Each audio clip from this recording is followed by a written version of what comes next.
Okay, hi everybody. I don't know who's tuned in yet. Okay, I'm still getting good looks. Alright, hold on. Okay, is this working? I hope so. I don't see anybody. This is not good. Oh, your connection is weak. Oh, come on. I'm trying this from my kitchen because I wanted to make it more formal. But I hope I don't have to go into my bedroom where the connection is stronger. Hello? Oh man. I'm so upset. This is why you have to try things before you do them. Hello? Okay, anybody out there? I'm gonna move everything now to my bedroom. Oh no. This is a bad start.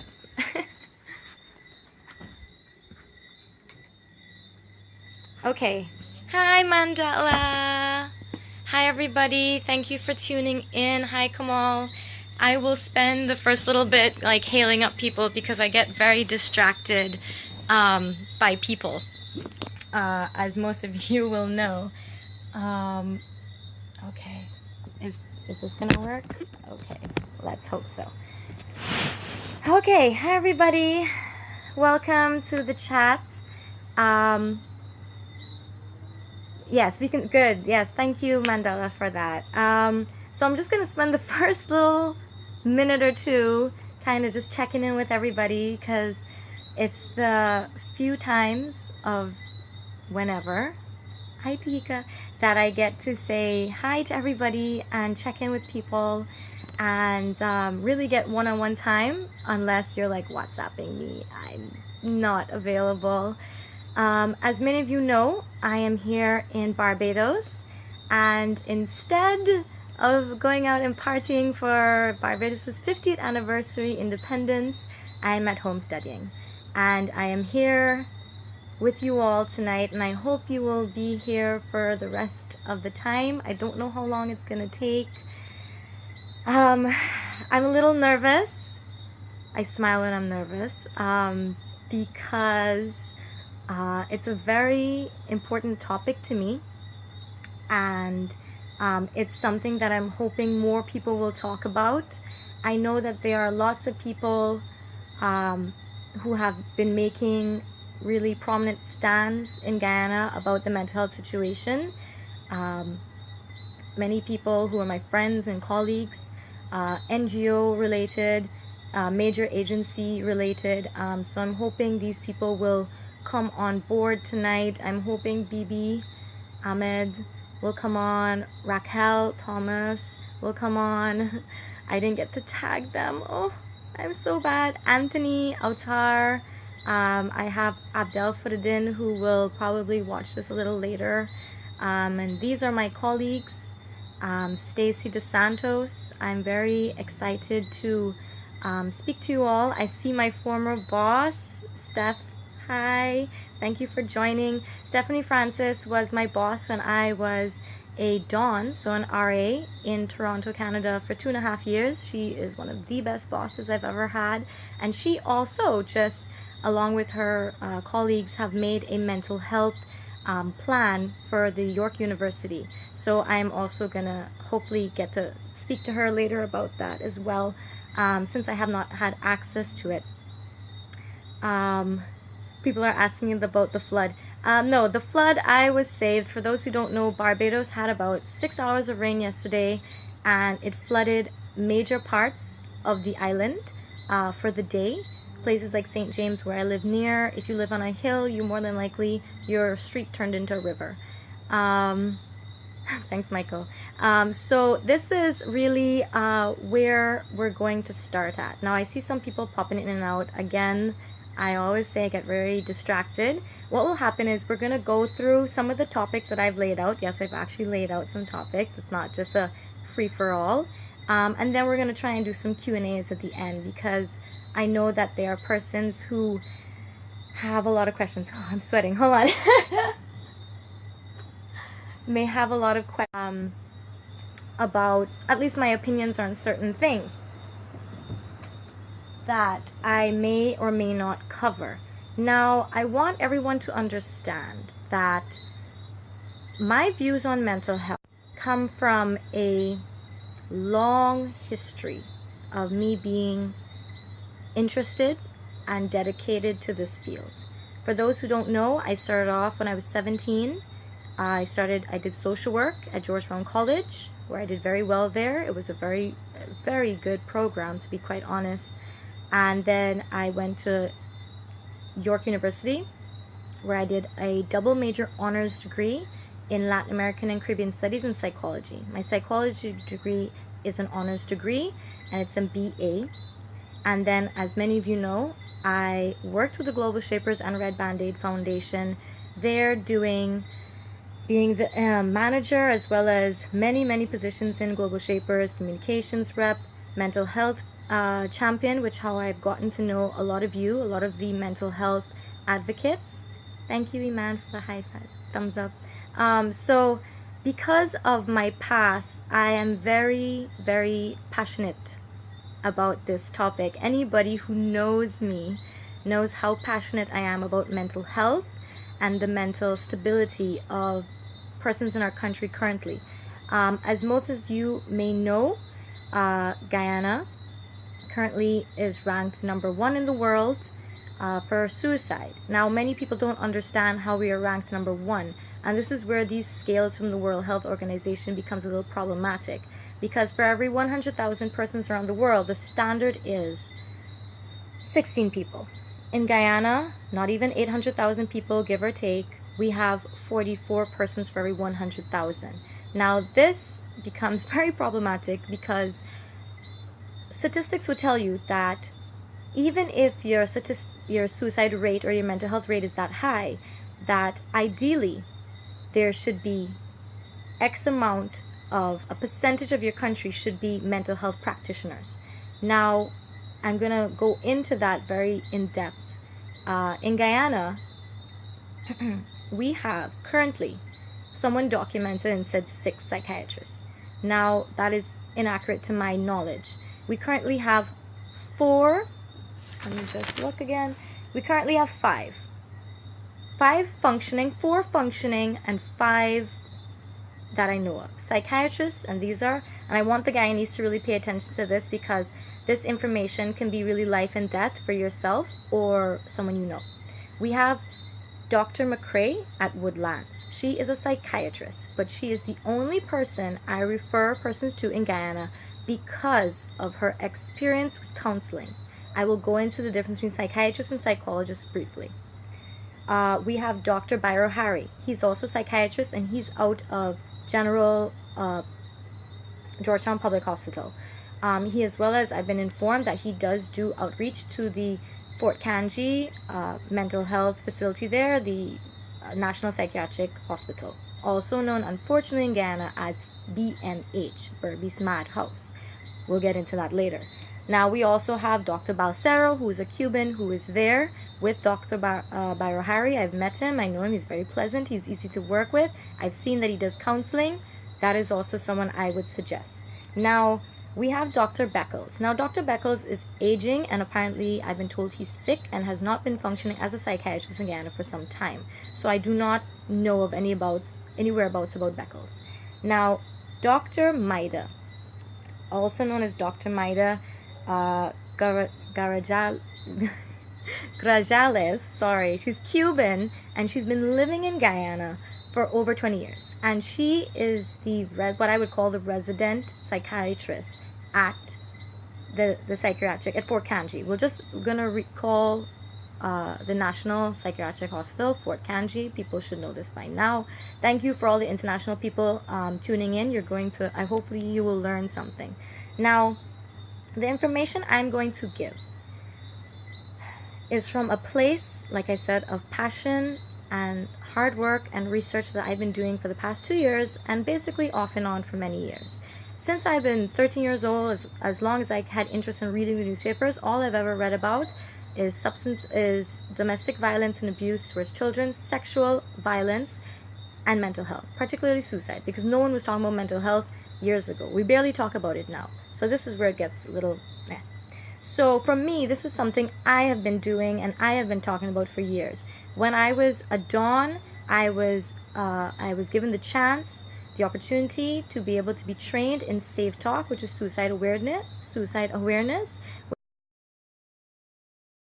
My workshop, which was featured through the Global Shapers workshop that you all know we had last year. Happy anniversary, Mental Health Yourself. We're around. Yay, Raquel has joined. Thank you, Raquel. So these are the things that I've been exposed to. I was also exposed to sexual assault awareness, how to deal with when these cases come up, especially in the university environment.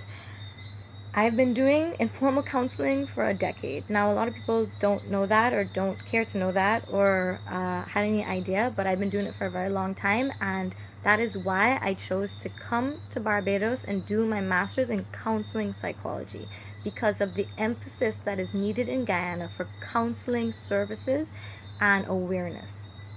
Now, before I start, I want persons to understand that my advice and my views are mine. They're not reflective of any government. They're not reflective of any other person other than myself, my own experiences, my own knowledge, my own research. Now, and it is not from a place of personal dislike for anything or anyone. People have their opinions of my opinions, and that's fine. At the end of the day, I'm making it known that I chose this field because I care so damn much about it, and I've been doing it for a long time, and I really wish that people will grow to appreciate and build a culture around mental health and around understanding the complexities of mental health in the Caribbean, but more so in Guyana. And I really hope that people will find an incentive, and I've spoken to PAHO about this when I met with them for a consultancy a few months back. They asked, what could the government and PAHO do together? And I said, this was a generic health consultation, but I was there representing mental health from Global Shapers. And I said that with the 20 million that the government has, and hopefully the budget will be bigger next year, we need to incentivize mental health education on a higher level, on top of what's happening now with the school education, the awareness things that is happening, which I'm very happy to see, that we need to also make it possible for persons to get their education, because we're going to get into that around education very shortly.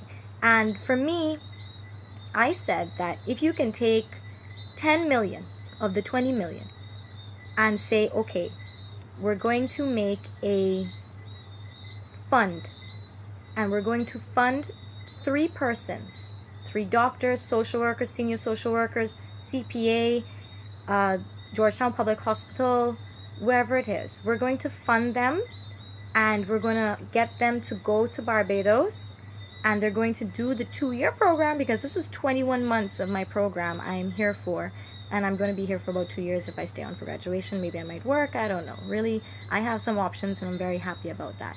Now, thank you, Raquel, for sharing my video. Oh my goodness, I didn't know you can actually share live videos.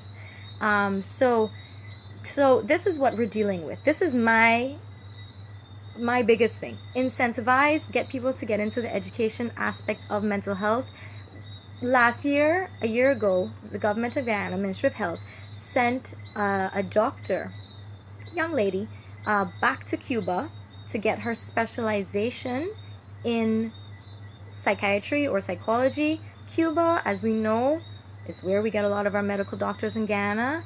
I'm friends with a few of them, and they're pretty good, very dedicated persons, and they have very good psychiatry and psychology courses and programs in Cuba, and we need to build on that relationship. The Guyana, this is the most perfect time to talk about the Guyana-Cuba relationship that we've had for decades. My father, rest his soul, he was one of the founders, or not founders, sorry, I don't want to give misinformation. He was a part of the Guyana-Cuba Fellowship about 2-3 decades ago, and that was how long ago our relationship was so strong. So we have to basically take advantage of that. So that's what I'm saying. Okay, so let's get into it. Now, it has been brought to my attention that this week in particular, that people are unaware. I'm getting messages. Oh my goodness. Okay. People are unaware of what are the positions you can have in mental health. Now, in mental health, you have a series of positions you can hold. You have a clinical psychologist. I will go into depth about these. Is trained in psychology, psychological therapies, and treatment methods. Now you have psychiatrists who are also similarly trained, but they will deal mostly with medication, specifically medication. You have school psychologists. They deal with particular training in education and child development. You then have psychoanalysts. Those are people who are Freudians, what we know as Freudians. They delve into the unconscious. They go through different types of therapies, cognitive, behavioral, existential, all these things you can ask me about later because I'm learning about them now more in depth than when I did my undergrad. You have social workers, senior social workers, licensed social workers, and then you have marriage and family counselors. And of course we have the roots, the off branches of people like who are substance abuse and addiction counselors. These things are very, very important. Now these are counselors. So counselors different from therapists, and they differ from psychologists and psychiatrists. Now, I'm telling you these things for two reasons. A, I want to encourage everyone to join the mental health field, so I'm giving you some ideas. And B, very importantly, I want Guyanese and other persons who don't know in the Caribbean to know what is the global standard that we should expect from our mental health practitioners in our country. We're going to get into that later. Now, psychiatrists, they have their doctorate. They are doctors. You cannot be a psychologist or a psychiatrist globally without your doctorate, and psychiatrists, medical doctors, okay? Psychiatrists are the only ones who can administer medication. In most cases, you will go to your psychiatrist, they do an assessment. Sometimes the assessment can be up to an hour. Sometimes you have to do 2 assessments. That can be up to an hour. And then from there, they tell you what medications you should be using, and then they do follow-up sessions to see how the medication is going. Is it working for you? Is it not? Just a side note, many medications for things serious like schizophrenia have very negative brain fart, negative side effects such as lowered sex drive, etc. But the impact of these drugs, once taken correctly in the appropriate drug for the appropriate condition, can be life-changing, and I have seen it. I had a friend who had schizophrenia and had no clue until I was told. And it's amazing how you can have a functioning life with the right medication and the right kind of support system, whether it be educational, family, community, etc. Now, psychologists. Psychologists globally are persons who have their undergrad, their first degree in psychology, usually a bachelor's of science and a bachelor's of arts. I know I have a bachelor's of arts, but it's an honors degree. And that honors degree allowed me to get into my master's, which I will also talk about just now. Now, once you have your undergrad and you have the right GPA, you can get into your master's of psychology and or a particular field such as counseling here in Barbados, Cave Hill, applied like in Kingston, Jamaica, UE, or in clinical psychology in Trinidad.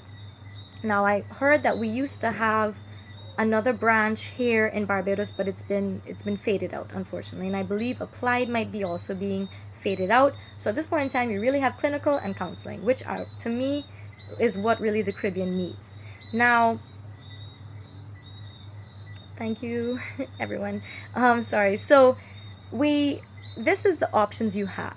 Now, globally, you would take that master's and you apply again with the right GPA to your doctorate of psychology. Now, sorry, your PhD program. The difference between a PhD program, your Master's of Philosophy, and your Master's, a doctorate in psychology, which is the PsyD, which is what I might eventually go off and get, is that your Master's, your PhD is really really research-based, very heavy on research. You're going to be there for 5 years, and you're going to be doing research for 3 of those years, basically. Now, with your PsyD, it is going to be 5 years again, but you only do 2 years of classes and research, which are very similar to what I'm currently doing, because I've checked. And then you spend another 3 years in internship. I'll give or take about 3,000, 4,000 hours of usually unpaid internship. From my program, I have to do 2 500-hour sessions of internship. When I did my social work, I did 750 hours of placement. 250 in Jamaica while working in a second chance school doing life skills training. I also have my certificate in life skills training, by the way. And I'm a life skills coach, technically. And then another 500 hours I worked in a youth program that dealt with children who were trying to do who dropped out and were trying to get back into the system. And also I spent another 200 of those hours in being an assistant to a psychologist. That was my first exposure to psychology and sessions and counseling. So like I said, I've been doing this like for 10 years. Or I've been exposed to it at least for 10 years. So those are the differences. PsyD is a lot more practical. You don't do as much research at all. People who do research or write books with their PsyD are persons who will really write about their cases that they see on a daily basis. Now, that is the globe. Let me see. So those are the differences between the two, and those are the fields. How you get there. I'm trying to help people understand how to get there, because I want you all to get there with me, okay? So the difference in the Caribbean now is that all around the world, Canada, US, Britain, there are licensing boards. These are the licensing. Sorry, I forgot one point. Once you're done all of that, you still have to go and sit a licensing exam. One of my friends, Joanne Chung, who is a psychotherapist in New York, she was explaining the process of doing the licensing in New York. I hope Joanna's in here. I don't know if she is, but she explained to me that you have to do 2,000, I think, more hours in a paid environment, like outside of your internship, and then you study. You register, you study, and you write this exam. Once you pass, you are a licensed psychotherapist, licensed psychiatrist, licensed psychologist. The problem with the Caribbean, but particularly Guyana, is that we do not have a licensing board. Some countries, like Guyana, don't even have an ethical board. And this is where we get very problematic. And again, I am trying to stay very calm right now and very cool and very much on point, but I'm trying to stay focused. But the problem is that we don't have people saying, this is what you need. And that's why I'm here today, to tell you what we need and what is appropriate and what is ethical and professional. Now, in Guyana, what we are seeing happening is that there are persons who are holding titles that is not professionally nor ethically appropriate, nor do they meet the criteria to do so. And in my opinion, and in the opinion of one of my program coordinator, who is, by the way, the queen of ethics. She is teaching me all my core classes. She's amazing. She's a pain in the ass, but I love her. She has worked for the APA, the American Psychology Association, and she on the ethical board. She's done this for 30 odd years. She's absolutely amazing. If you're ever in Trinidad or anywhere, if you can get a hold of her book, she's Dr. Sharon Ann Gopal McNichol. She is a licensed psychologist. She has been doing psychology for 30 odd years, and she has written about 30 odd books. I have 2 of them here, and I've read another one for one of her courses. And she has explained to me where the loophole is in the Caribbean. Now, because we don't have a licensing board, for example, my program, like I said on my last live chat, is that I will be considered a psychologist by Caribbean standards. I did not know that coming into this program. My intention when I joined this program was not to be a psychologist per se, and I was shocked when I found this out. And she reminds us all the time, you are going to be a psychologist and you have to get this right. Because if you're a psychologist or a therapist and you go into the field and you harm someone, it cannot work that way. And that is my concern with Guyana, that there are people who are holding positions, helping people, and making it worse. And so, or making it harder for people like myself, who have going to have my master's, to penetrate the system, or to make an impact. And so, the loophole is that because we don't have licensing board, I can be considered a psychologist, but only, and let me tell you this very importantly, only on the premise that this is a master's 2-year program of counseling psychology. You are not a psychologist if you do not have at least your master's of some psychology. Applied, clinical, counseling, anything else, you're not a psychologist. Let's get that clear.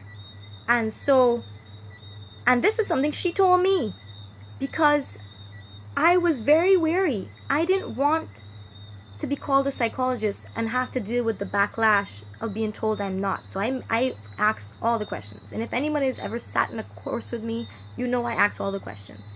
And I've emailed her and we've spoken, etc. Now, it is only because my program is accredited, my university is accredited, it is a course, a master's you have to apply to get into, you have to meet certain criteria, you have to have an honors, what they call second class in the Caribbean, or even at UG they call it second class honors. You have to have that.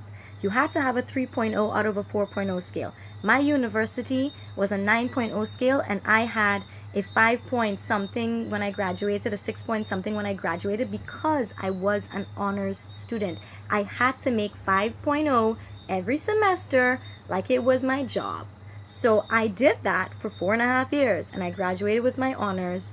And so these are the steps, and these are the things that I want people to be examining when you're choosing a psychologist or you're choosing a psychiatrist in Guyana. Please be aware, if they don't have their credentials on the wall, something is wrong. Something is wrong. They need to have the credentials on their wall. They need to have, they need to tell you, when you begin that counseling session, there's something called an informed consent.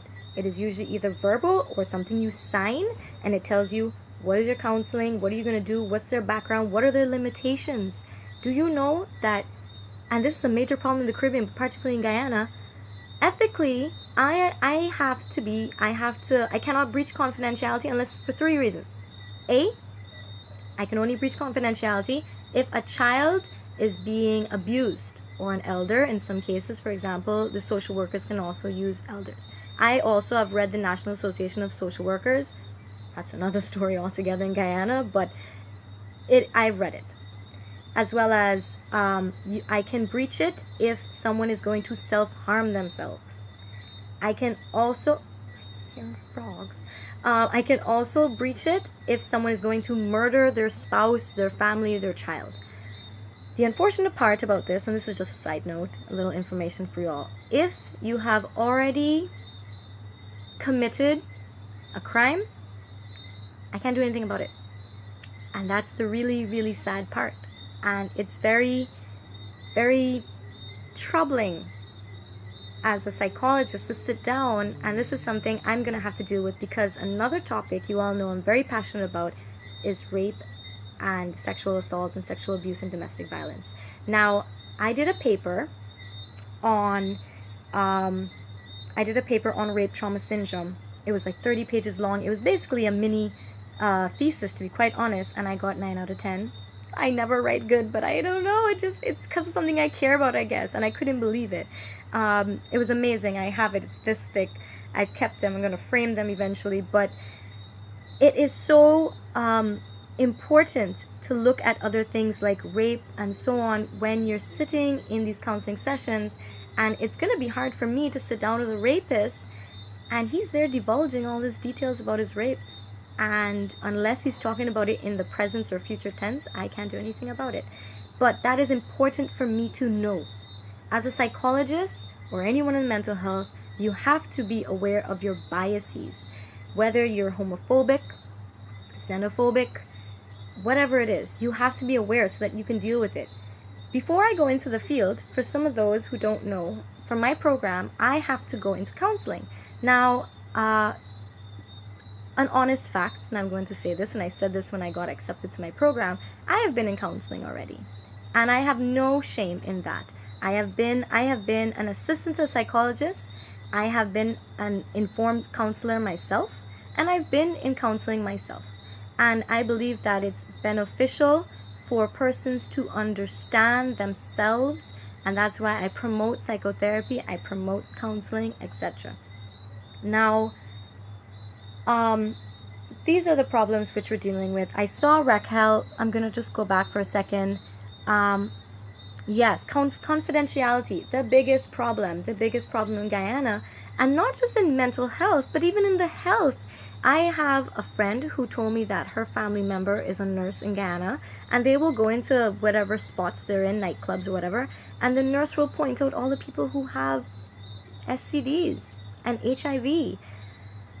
And that is beyond unethical. Like, I cannot fathom. Like, there's a difference between telling your cousin, don't sleep with that person, and literally pointing out someone and saying, that person has AIDS. And so this is where it gets very tricky. Now, I'm going to list just 3 of like the 10 ethical, yes, seriously, Kimberly, ethical things that I have seen happen in Guyana. And now, if you are someone who has the title that does not belong to you, there are 2 things that you can do. You can denounce a title when it's given to you, because you may not know that you don't fit the criteria, but the person who is hiring you, they damn well know what is the criteria of being considered a mental health practitioner. And I am aware of the persons who are aware of what they are doing unethically in Guyana, and they are aware, and it goes very high in all of the ministries, but it goes very high in one particular ministry in particular, where you have literally the head of an entire department saying, well, it's okay, you know, we accept them, even though they don't have a doctorate of any sorts to be considered their position they're in. Again, I'm trying to not call names. I'm trying to be civil tonight. Please, you all know how I am. Bear with me. Now, these are the 3 things that I've seen unethically. And many people don't know. Many people, even the practitioners, even the so-called psychologists, they don't know. Some people in the mental health unit, they probably don't know either, because they would not have studied it. If you have not done your master's in psychology, you would not know what are your ethical restrictions and duties. Judgmental. Exactly. Thank you, Raquel. I promise we're gonna get to Q&A. I'm just giving you the rundown, okay? Thank you. So, Principles of Ethics 101. Welcome to my classroom. I am just a student, but I'm gonna educate you guys. So today, we have Principle C of the Code of Ethics from the APA speaks about integrity. Now, this is what Raquel was just speaking about. Confidentiality, misrepresentation, integrity, something that should be a stronghold in this field, is not happening in Guyana, and this is something, and this is not just mental health. We need an overhaul of integrity across all boards. business, private, public sector, public services, private service, mental health, lawyers, everybody. Business sector. People need to do what is right. My motto, and I have been brought up in a very integral home, very high integrity home, and I've been brought up in a home with ethics and professionalism, and I stand by that because it's ingrained in me, and I will always do. I remember one time, I'm going to tell you a story, just digress.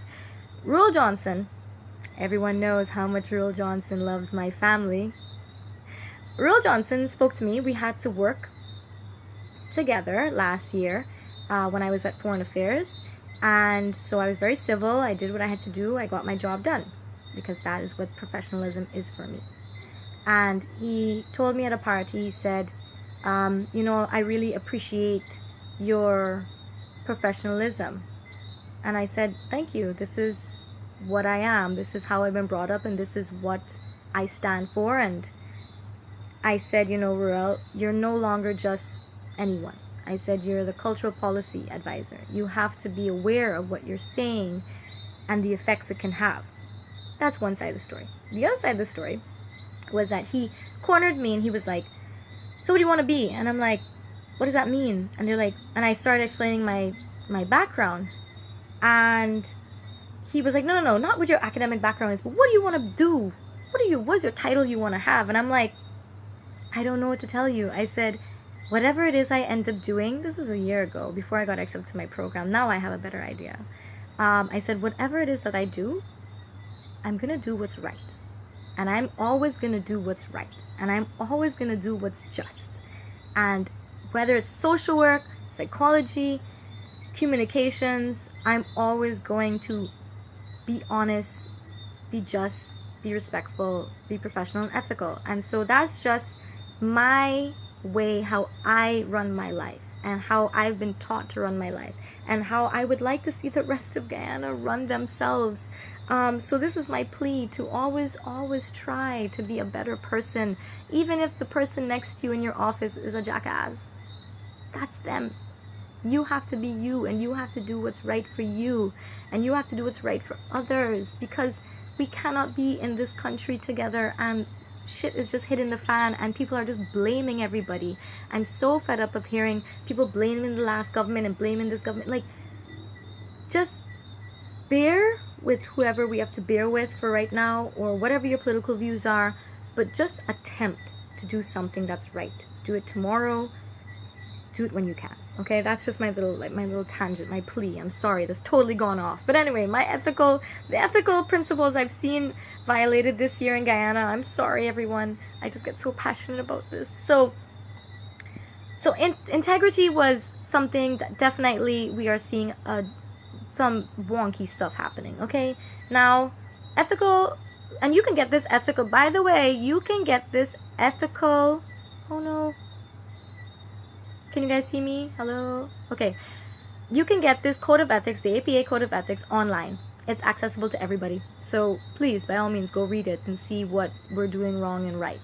Okay, so APA ethical code 1.011 is the misuse of psychological work. So these are people who are not using their education, their training, their guidance appropriately. And this can be as far as having relations with your client. This can be as far as just putting out misleading results in the media, something as simple as that. Now 2.0 is the boundaries of competence. Now this for me is one of the biggest issues in Guyana. Like I've already stated, you have people who are in positions who their competency does not equal what their criteria is for that position. So if you are aware that a case comes into your desk and this is not your competency, you have to say, this is not my competency, and refer out. If you are, for example, if you're a counseling psychologist and someone comes in with a case on a case that is just not your background, fine. Someone comes in, you haven't been trained in anything related to learning disabilities, or mental physical disabilities, you can only help that person so much. You have to be able to refer out. The only time you're actually not allowed to refer out is, for example, if your biases. Now they say to refer out if you're incapable or you find that your biases are impacting on your ability to be an effective counselor. Now that is one side of the coin. The other side of the coin is that you find that people sometimes refer out left, right, and center because they don't want to deal with the client, because the client is maybe of an ethnic background that they have issues with, a religion that they have issues with, or someone has views that they don't agree with. Now, if you are a psychologist and you have issues with homosexuals, you cannot refer out a homosexual based on that, because you also have to tell the client, okay, this is not my competency, I have to refer you out. You can't say to a client, I am homophobic, I can't deal with you right now. So that's why we have to be so aware of our biases from very early on. I remember in my social work diploma, I was only 17, and I was asked to identify my biases. And I'll be honest, I'll tell you what they were. There were two. I had not a bias per se. It is a bias. Let's just call it what it is. It's a bias. I'm just trying to sugarcoat it, but honestly, it's a bias. That I could not deal emotionally with children in particular, but also grown-ups who have physical disability, and that has still remained one of my difficulties. I have a friend, I see that Mel has signed in. I have a friend, Vanda, who is she's very good with autistic children, and I always told her when I used to live in Toronto, when I'm ready to deal with these cases and so on, I'm going to send for you to come and do consultancy in Guyana, because not a lot of people know how to really get to and impact the lives of children, in particular dealing with learning disabilities or physical disabilities. So that is something I emotionally cannot deal with, and that is fine. And I think it's important for me to accept that. The other one at that time was actually mental health, because I had a very strict mental health professor. She came from CAMH, which for those who lived in Canada or know Canada, it is the Center for Mental Health and Addiction, one of the best mental health facilities in North America, in Canada. My friend Abdel Fudidin, he also interned there. He also has his Master's of Social Work from Canada. He's one of those people who see eye to eye with me all the time on social work and on ethics, because I think it's through this social work background we talked a lot about ethics.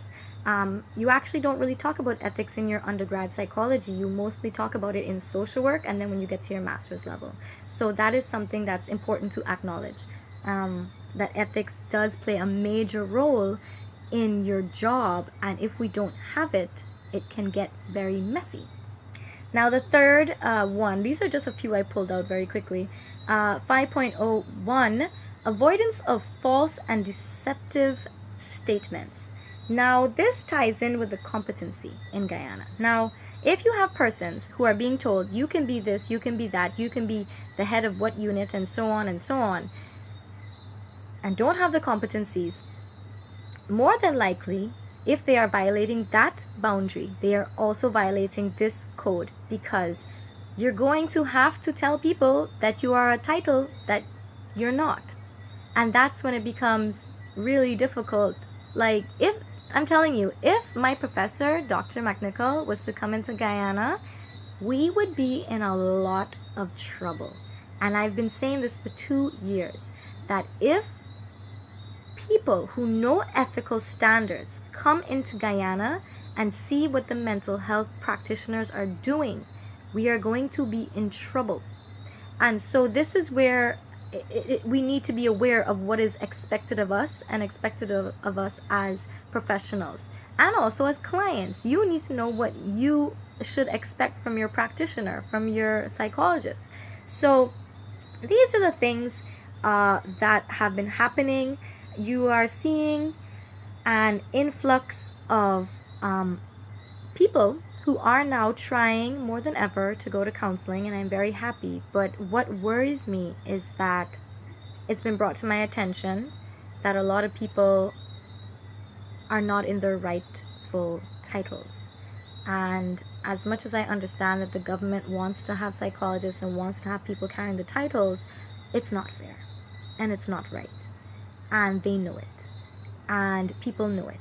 And the people who are speaking up, like myself when I used to live in Guyana, are getting the cold shoulder. And the mental health unit knows who I am. The mental health unit knew what I was doing with Global Shapers. And they were on board at first. And then they weren't. And it is because people like me come out and say things. Myself, Anthony, Bibi, Abdel, Paho has spoken their mind, and the government doesn't want to hear it. And this is why this video was so important for me to do, because it hurts me. It really does hurt me to be so far away and not be able to do enough. And that is my daily motivation. This has been my motivation this whole week to study, because I'm going into 2 exams, 2 of my core counseling psychology, which, as most of you, if you follow my Instagram, you know I'm reading ethics every day, and counseling strategies, counseling foundations, the principles behind counseling. And I'm going into 2 A's. And I've never really been an A student until my master's, and it really has to do with the fact that I just care so damn much about this field. So I want to open up the floor for questions. I see that I've lost some followers. I'm just hoping it's because of the internet, because I saw Kimberly, who's in Canada, saying that I was losing some network. I see Michelle from Toronto. Hi, Michelle. Sad thing is, I feel a lot of minorities don't seek help because they don't feel they need it, or been taught to hold on to, or taught to hold it in. Keep it in the family. Don't tell people your business, and that all with a doctor, etc., etc. Now, Michelle, you're right. Absolutely right. Now, my other degree was Latin American Caribbean Studies. So this is how people never understood the decision for me to do the 2 together. But it's because I can actually make it relative, between the cultural and the social and the historical aspects, and why psychology can or can't work. Now, in the Caribbean, you see a lot of persons not going to counseling because of the cultural aspects and the stigma, cultural aspects, historical reasons. Dr. Adukro, for those who know him, the head of PAHO, he always, at some point in time in his speeches, speaks about Ghanaian folk sayings. One of his Ghanaian folk sayings is that you have to, before you marry someone, you have to know if madness runs in the family. And I think that speaks to very well to the Caribbean, and that would make sense. A lot of the people, Afro people in the Caribbean, are from West Africa, places like Ghana, Nigeria, and so on, Fulanese. And these are the traits that we have kept through the families, through the generations, whereby persons are feeling like they need to keep it in the family, or they should be ashamed of it, or that no one's going to marry them if they have a mental health problem. And so yes, minorities and persons in general, especially in the Caribbean, will not seek it because of the cultural backlash. Lee, hi Lee. Mental health, especially suicide, comes from 3 things: poverty, incest, religion. These 3 elements surround that of mental health issues. I agree.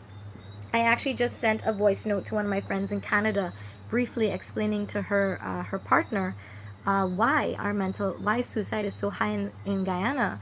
And the breakdown is basically, yes, that as much as mental health is complex in the Caribbean and all over the world, you have a very particular situation in Guyana whereby we have high levels of unemployment, we have high levels of, as a result, poverty, we have increasing amounts every day of domestic violence, and that also ties into unemployment.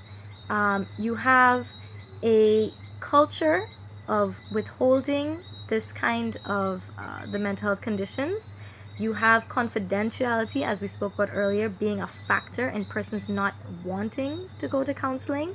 But you also have, like you said, religion and incest. There's people who use religion. There are people who hold on to their religious beliefs or believe that it's obia or possession, and that people will, if you just, speak it into the universe or talk to Jesus and ask in prayer that you'll overcome your mental health. Unfortunately, as much as I do tell my clients, or will tell my clients, yes, keep praying, doing that, but continue coming to counseling. You cannot, I'm sorry, Jesus cannot save you if it is, for example, a biological thing. There are people who are predisposed to schizophrenia and depression, and that is the reality of the situation. Even if you want to fight your condition with counseling, sometimes you still have to go to the psychiatrist and get medication, and that is the reality of the situation. So yeah, any more questions, people? There were a lot of questions earlier, and I'm sorry I had to skip out of those ones. I see Raquel had spoken about judgmental counselors, and the issue, as well as religion, is a big factor. Again, religion does play into it. There was a lot of articles last year really pointing fingers at Hindus for encouraging or not prohibiting it because of the concept of the afterlife. But let me tell you something, statistically, and many people don't know this, a large percentage of people the second largest percentage of people committing suicide are actually Pentecostal.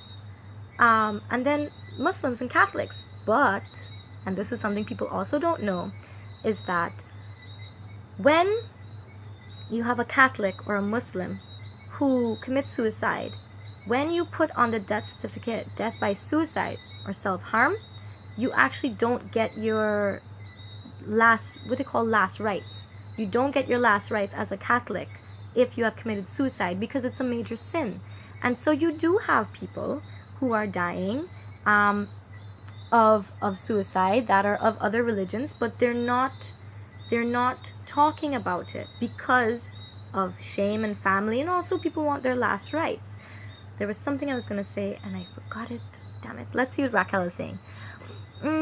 Thank you. Yes, Raquel, I just spoke about that being genetically predisposed. If you have depression and your mother had depression, you can pass on that gene. But also, a very important factor we don't talk about is the concept of nature versus nurture. Now, you may, by genetic predisposition, you may nurture, the concept of nurture, you may have the possibility of having a depression. But, nature. Damn it, nature and nurture. The environment can affect the situation, in the sense that if you grew up in a home with depression or schizophrenia or hiding a mental health condition, you can develop a mental health condition because of the environment. You're brought up in a depressing environment, a home without love, or a home with substance abuse. Another thing I didn't talk about is substance abuse. This is a major problem in Guyana. We're not talking about substance abuse in Guyana. And people want to, I've read articles and heard people discussing, we need to raise the age of alcohol. It's like, no, we need to enforce the current age. For those who don't know, in Guyana, you have to be 18 to drink. Yeah, there's a law, and it states that. And the problem is we don't enforce it. And there are things in the Constitution that need to be revised, and there are things in the Constitution that should be enforced. And there are also things in the Constitution that should not be enforced. For example, for those who don't know, suicide is a crime in the Constitution, but this was written like 50 years ago, because under the British rule and under religious monopoly, more than anything, Christian monopoly, again, suicide was seen as a sin, and that you should go to jail if you live or if you attempt it. And so this is where we have to change. And I know the government has talked about, and the former government has talked about, a few things to counter the situation again with suicide. A, update the Constitution and decriminalize suicide and not make it a crime. B, or just take it out completely. B, restrict pesticides usage and pesticides purchasing, where someone can just over the counter get it. And C, a little note under that is that if they have talked about putting to implement the restrictions with regards to, if you are a farmer and you need pesticide, you need to lock it up and you need to have a key, and only you have access to the key. But the problem with that, if you're a farmer and you're suicidal, you have the key. So it still is not perfect, you know. It's still not perfect. Okay, I see people. Da, da, da, da, da. Yes, I mean, Lee has some good ideas as well. He also, you're in something related to health as well. So I know that Lee has somewhat of an idea, and but I know that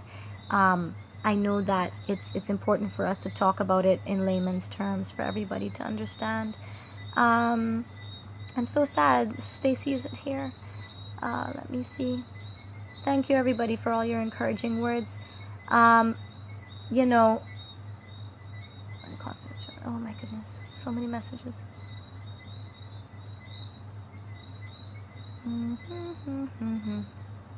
Does anybody have any questions? Oh my gosh, people please. Okay.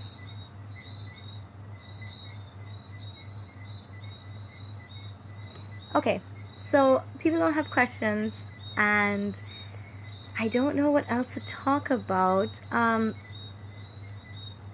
Let me see. Talk about that, talk about that, talk about that. Now, I don't want to go this route. I really don't. But certain things need to be said. And I'm going to save this video so people can watch it from the beginning. But people have asked me in Guyana, why are we not moving forward? Now, the last government made their mental health strategy. I have it here. It's been printed, and I've had it for over 2 years. And I have both the draft. This was the draft that was done. That's their vision. And then I have the finished copy, both the draft and the finished copy. This is just one. By the way, this is just one of my folders, one of like many. And so this is how much research and attention and love I have willingly put into it, because I just think it's so important to get everything right and to get the research done and so on. So people ask, why isn't it working? Now, it's not working because, I'm sorry what I'm about to say, but it is the blind leading the blind. It is the blind leading the blind because we have people not in positions that they are supposed to be in. So you have them blocking up the line of people who want to come up and do something, or who might have the criteria to do it. So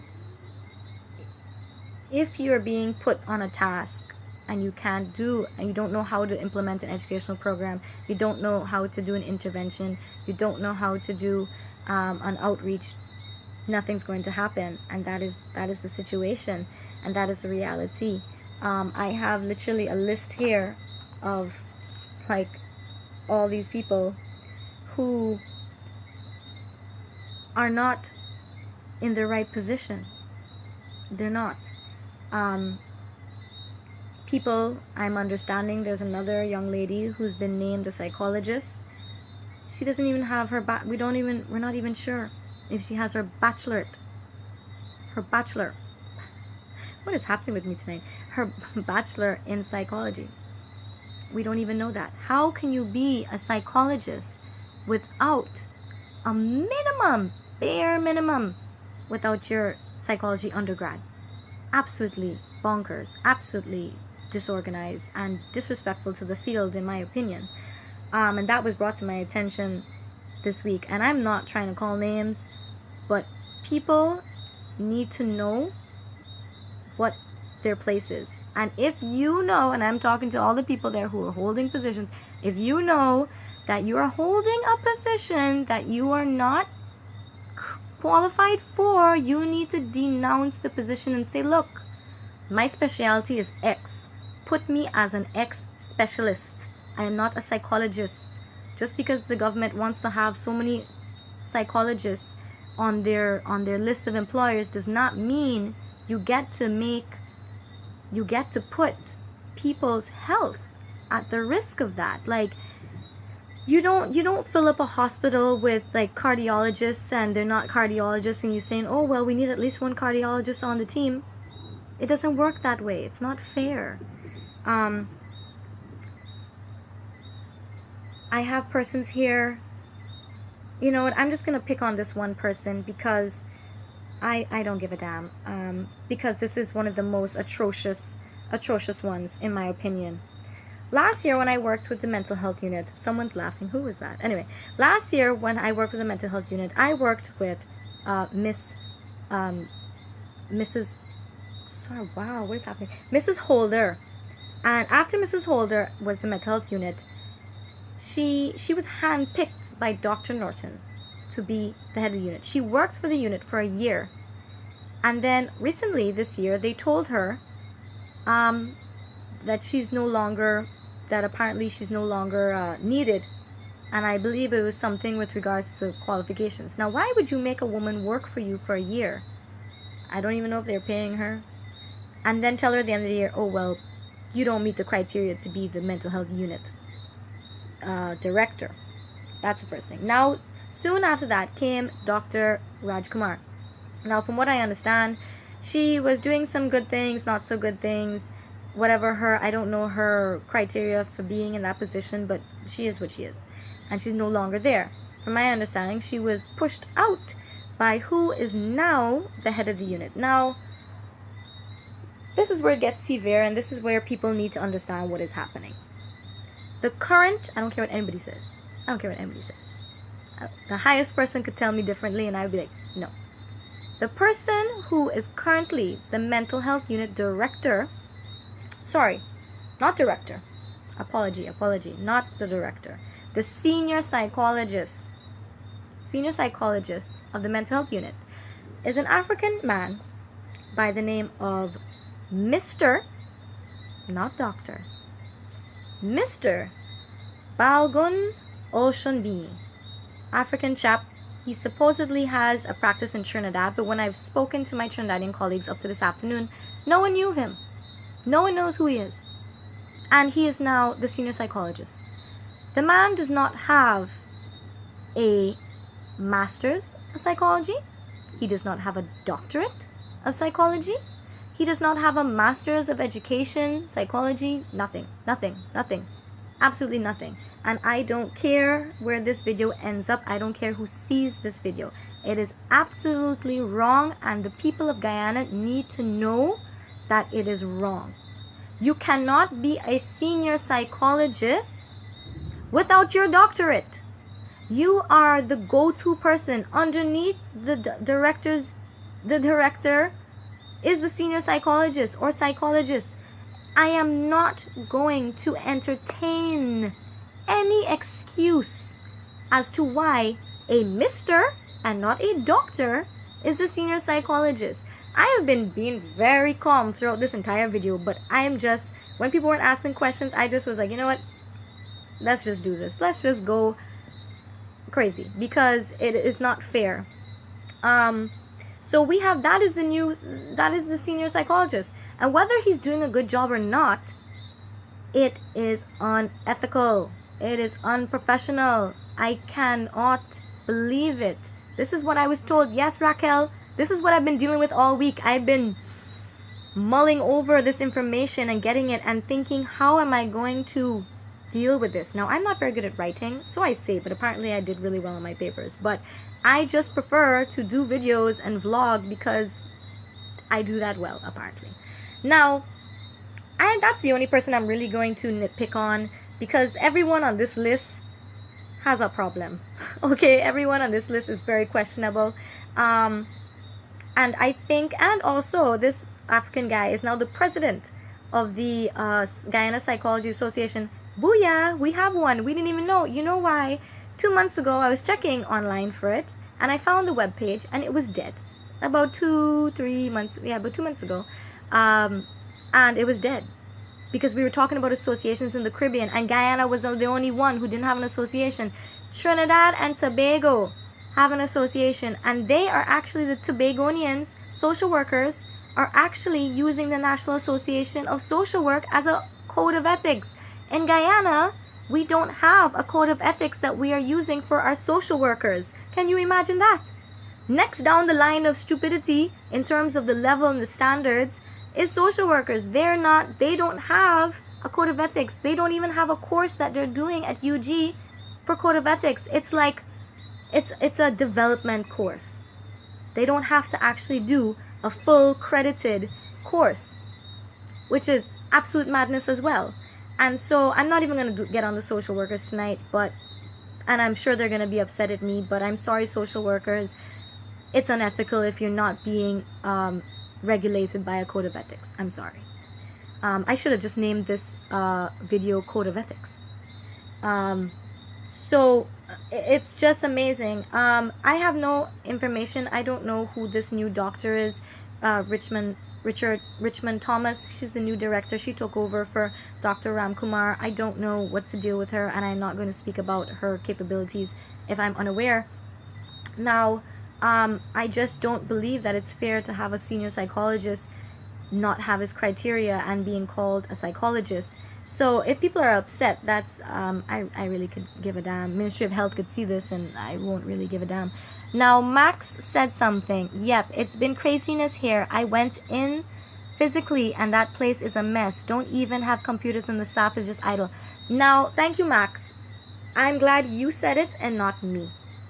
From my understanding, $20 million was allocated to the mental health budget for Guyana last year. Now, I will tell you, and I swear on my life, I have read every single budget book last year, and I didn't find a single shred of mental health anywhere. Not in education, not in defense, not in social services, not in health, not in any NDC or RDC, not in any region. I swear, I don't know where they pulled this 20 million from, but it's there. And then we found out, I was very excited, and then I found out that the 20 million is primarily for the Quamina Street building. Now, what I've also been told is that the Quamina Street building is now under renovations of some sort, and they've been moved to GRPA. And I'm glad that Max said it and not me, because I have heard from numerous people that people have gone in to see the mental health unit in the past month, 2 or so, and they're not doing anything. And yes, that is the actual word that people used, idle. They're idle, and they don't know anything. Why? Because they're probably not trained. They're probably not. Yay, Joanna's here. Joanna, you were mentioned earlier. I really wish you had gotten on earlier. Anyway, please watch it back later on. But so I don't want to take too long. I'm realizing it's already been an hour. My God, I could talk about this for hours. You guys should know me by now. But Raquel, one last thing. Let me see. We need training here in counseling ethics. No code of ethics at UG. No. I asked someone from CPA. Are social workers bounded? Do they have to take an oath? Are they doing counseling psychology? Are they doing any code of ethics? They said no. They said that how it's not a course. They said they'll do it as a developmental topic, but that it's not a course. Like how I have to do my code of ethics for the past 3 months, and I have to write an exam, and I had to do a paper, and I had to do my presentation, which, by the way, I presented on social workers in Guyana. Hence why I know this, because I've had to do the research to find out what was going on. I am very thorough. I will not go and make a statement without a reason. And a lot of people believed that my opinions as of last year was a lot of hating. It ain't no hating around here. It's called what's doing right, and it's called what's doing ethical. Being ethical, because I've been doing ethics now for 10 years. And so I know that certain things are wrong, and so I'm going to say something. And that is the situation. Now, if people don't have any more questions or any more comments, I'm gonna shut off for the night, because it's already been over an hour, and I really am thankful for everyone who came out. Please rewatch it. I will save it. I hope and make sure I don't make any mistakes, but I will save it and people can rewatch it. Thank you for people like Raquel and Michelle and so on and Kim, who would have came on and shared it and or made comments. I'm really hoping that other people will see it. I'm going to be sending this video to Paho as well. And I really thank everyone for your warm, encouraging messages. And I hope to be, when I come back, that I hope I can make an impact on the situation. I know they say that people have all the opinions until you're in the system, and then you either go along with it or you get damaged along the way trying to change it. And I will pick being damaged every day over following a flawed system. So I really hope that everyone continues to do their best, and I will, yes, Max finals are coming, and I thank you all, and I hope to see you at another live feed. Bye. Oh god, how do I turn it off? Finish. There we go.